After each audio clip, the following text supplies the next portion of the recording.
마태복음 26장 47절부터의 말씀입니다.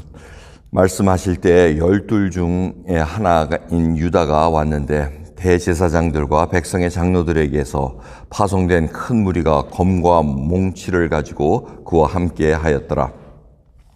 예수를 파는 자가 그들에게 군호를 짜 가로되 내가 입맞추는 자가 그이니 그를 잡으라 하였는지라.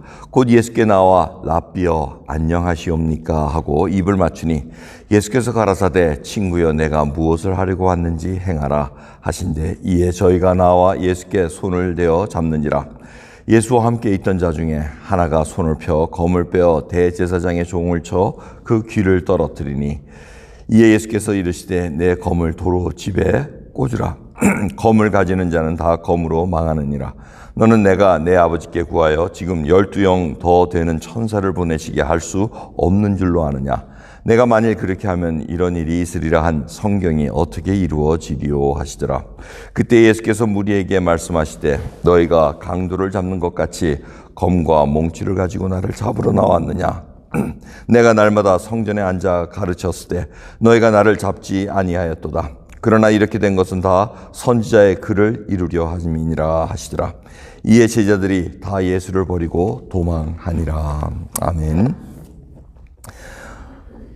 겟세마네의 기도를 마치신 후에 이제 제자의 그 배신자 유다가 군인들을 이렇게 데리고 옵니다. 그래서 검과 몽치를 가져왔다는 것은 검은 이제 군인들이 쓸 수 있으니까 아마 로마 군인, 성전을 지키는 로마 군인들을 데리고 왔고 또 몽치는 이렇게 몽둥이 같은 겁니다. 그거는 이제 파수병들, 이렇게 성전을 지키는 이스라엘 사람들을 이렇게 얘기를 하고 있습니다. 그래서 이 군인과 또 파수병들이 이렇게 같이 모여가지고 왔는데 학자들에 의하면 뭐 거의 한 200명이 오지 않았나 이렇게 추측을 합니다.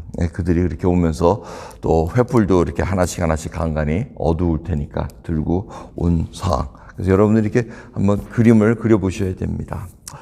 그러면서 이들이 와가지고 누군지를 모르지 않습니까? 예수님이 또 어두컴컴하고 또 누군지 자세히 모르니까 유다가 이제 짰다는 겁니다. 내가 입 맞추는 자가 바로 너희들이 잡을 사람이니까 그를 잡으라는 것입니다.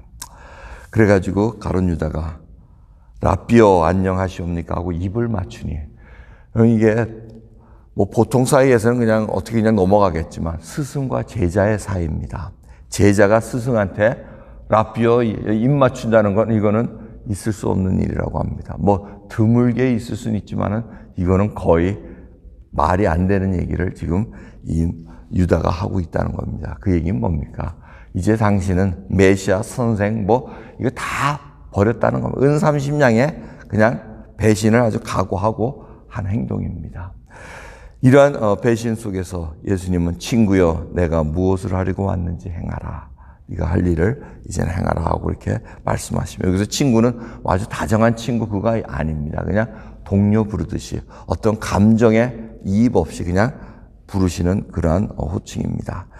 그러면서 이 모습을 보고 다른 복음서를 보면 베드로가 칼을 빼가지고 자기가 칼을 가지고 지니고 있었다는 겁니다. 항상 언제든지 이런 일이 일어날 줄 계획하고 알고 있었다는 것이죠. 그래서 대제사장의 종의 말고라는 사람의 귀를 이렇게 쪄서 떨어뜨렸다고 얘기합니다. 근데 감사하게도 다른 복음서를 보면은 주님께서 이 귀를 바로 고쳐주십니다.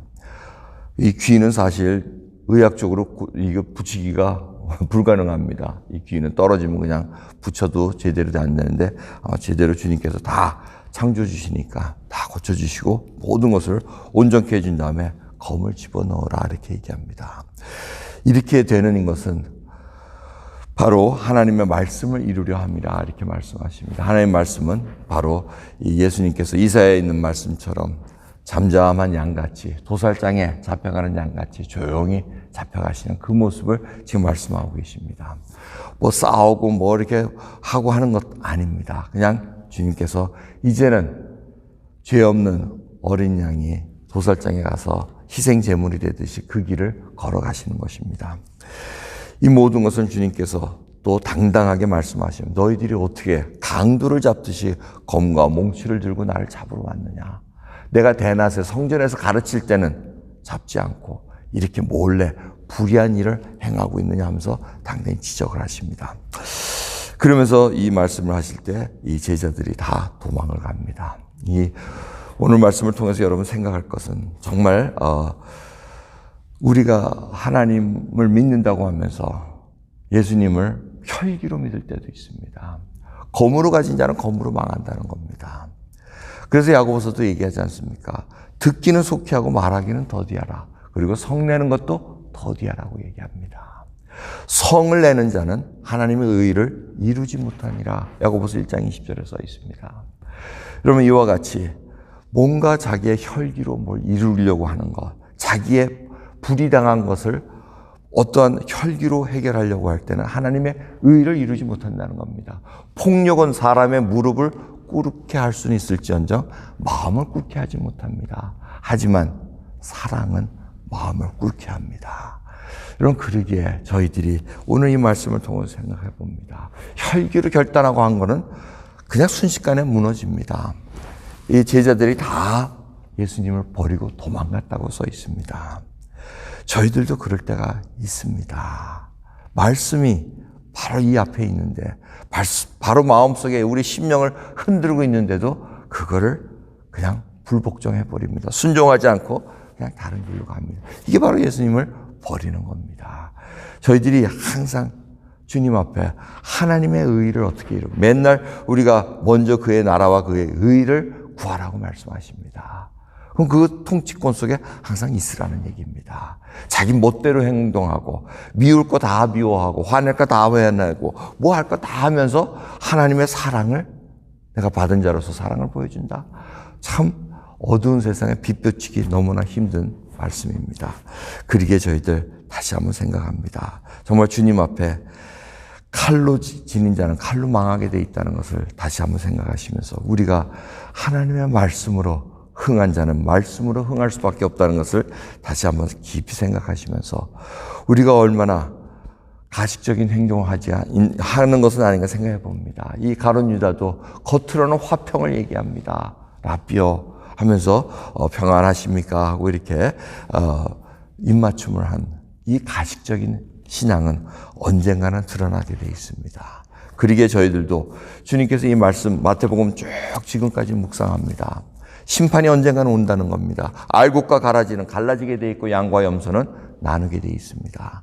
하나님께서는 이제는 이 모든 것들을 이루시기 위해서 십자가의 길을 걸어가셔야 됐다는 거 다시 한번 깊이 생각하시면서 내가 이제는 말씀으로 무장된 자로서 언제든지 심령이 가난하고 예수님이 공강에 정말 취할지라도 저희들이 말씀이 위태로울지라도 그 말씀을 붙잡고 승리하는 그런 길로 가겠다는 그런 믿음의 고백 서로 있기를 소원합니다. 기도하겠습니다.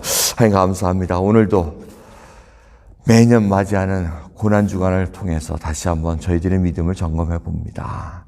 정말 예수님이 나의 구원자시고 나의 주인이신지 아버지 다시 한번 생각나게 해주시옵소서. 가룟 유다와 같은 그리고 베드로와 같은 혈기로 주님을 믿는 것이 아니라 이제는 주님이 나의 모든 것 되신다는 그 고백으로 오늘도 주님을 모시고 사는 귀한 하루 허락해 주옵소서. 감사드리며 예수 그리스도의 이름으로 기도드리옵나이다. 아멘.